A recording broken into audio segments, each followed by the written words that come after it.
Assalamualaikum warahmatullahi wabarakatuh. Alhamdulillahirabbil alamin wa bihi nasta'in ala umuri dunya waddin. Wassalatu wassalamu ala nabiyil karim Muhammad dan ibni Abdullah mabadu. Saudara-saudara sekalian, pada pertemuan kali ini kita akan membincangkan tentang pengertian variabel untuk kita pahami bersama. Karena variabel ini merupakan hal yang penting dalam sebuah riset. Karena hampir mustahil seorang peneliti kok tanpa variabel. Lalu apa yang diteliti? Karena variabel itu adalah hal yang akan kita ungkap, yang akan kita selidiki. Jadi kalau peneliti tidak memiliki variabel atau tidak memahami variabel, tentu kita akan pertanyakan itu. Lalu apa yang diteliti begitu? Baik, saya akan mulai dari sebuah pengertian variabel itu sendiri. Pertama, variabel kalau kita definisikan secara sederhana itu merupakan objek atau fokus dalam penelitian. Itu definisi secara sederhana. Tapi kalau menurut para ahli, misalkan saja Profesor Sugiono mendefinisikan relatif komprehensif dan lengkap, beliau menyatakan bahwa variabel itu adalah segala sesuatu yang berbentuk apa saja yang ditetapkan oleh peneliti untuk dipelajari sehingga diperoleh informasi tentang hal tersebut. Gitu. Variabel. Dari sini kita bisa melihat betapa pentingnya variabel itu dalam sebuah penelitian. Tanpa variabel tidak mungkin kita melakukan penelitian karena nggak ada yang mau dikerjai, nggak ada yang mau diungkap. Begitu.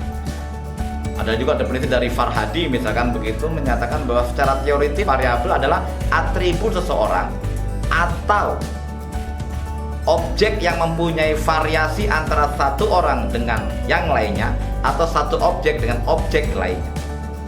Itu disebut dengan variabel. Sugeng namanya juga menyatakan yang tidak kurang lebih sama. Dia mendefinisikan variabel itu adalah sesuatu yang diselidiki dalam sebuah penelitian. Maka kalau kita melihat dari tiga para ahli ini dalam mendefinisikan variabel, kita bisa tarik sebuah kesimpulan gitu ya. Maka variabel adalah suatu atribut atau nilai dari seseorang atau objek atau kegiatan yang mempunyai variasi tertentu dan ditetapkan oleh peneliti untuk diselidiki dalam penelitian. Itulah disebut dengan variabel. Sampai sini saya berharap Anda bisa memahami tentang variabel itu. Jadi kalau kita bicara variabel tadi disebutkan bahwa variabel adalah nilai yang memiliki variasi. Sekali lagi, badan itu tidak memiliki variasi, maka dia bukan variabel. Tapi kalau sudah Anda sebut berat badan, itu menjadi variabel. Kenapa? Karena berat badan seorang itu bervariasi. Ini biar saya ulang-ulang biar paham hal sederhana semacam ini.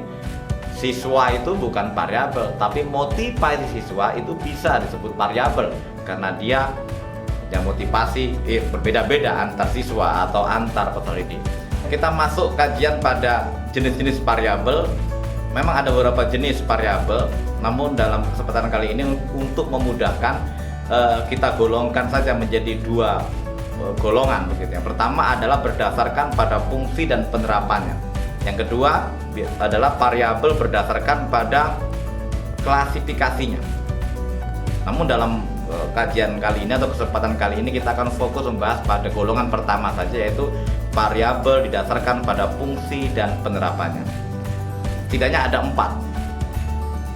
Jika kita membaca banyak buku penelitian, maka ada 4 variabel jika didasarkan pada fungsi dan penerapannya. Pertama adalah variabel bebas atau juga disebut dengan variabel independen. Yang kedua, apa yang disebut dengan variabel dependen atau variabel tergantung. Ada juga menyebut dengan variabel terikat. Yang ketiga adalah variabel moderator. Dan yang keempat adalah variabel kontrol. Kita akan bahas satu-satu beserta contoh-contohnya. Pertama adalah variabel independen atau variabel bebas, yaitu variabel yang mempengaruhi. Kalau kita mau sebut contoh, misalkan pengaruh motivasi belajar siswa terhadap hasil belajar. Di mana variabel independennya? Itu kalau kita jeli itu dengan definisi tadi itu, maka variabel independennya itu pada motivasi belajar siswa. Itu menjadi variabel independen yang akan mempengaruhi variabel independennya. Apa itu? Hasil belajar. Yang kedua adalah apa yang disebut dengan variabel dependen atau variabel terikat. Maka definisinya itu tentu kebalikan dari variabel independen. Variabel dependen merupakan variabel yang dipengaruhi oleh variabel independen tadi itu. Kita sebut contohnya saja biar jelas. Pengaruh usia pernikahan terhadap resiko perceraian. Usia pernikahan itu adalah variabel independen, kemudian resiko perceraian adalah menjadi variabel dependennya. Yang ketiga adalah apa yang disebut dengan variabel moderator, yaitu variabel yang mempengaruhi, memperkuat atau memperlemah hubungan antara variabel independen dan variabel dependen. Itu disebut dengan variabel moderator. Hubungan semangat belajar dan hasil belajar siswa akan meningkat jika guru mampu menciptakan iklim kelas yang menyenangkan. Jika guru mampu menciptakan kelas yang menyenangkan, itu variabel moderator yang dalam masuk kategori menguatkan.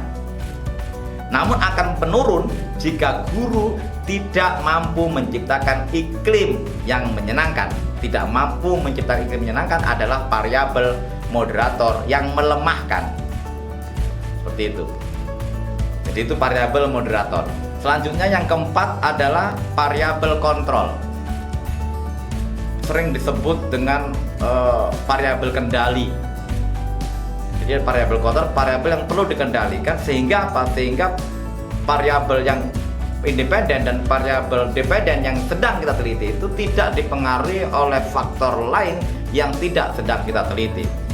Lebih jelasnya mungkin kita akan berikan sebuah contoh begitu ya tentang variabel kontrol ini.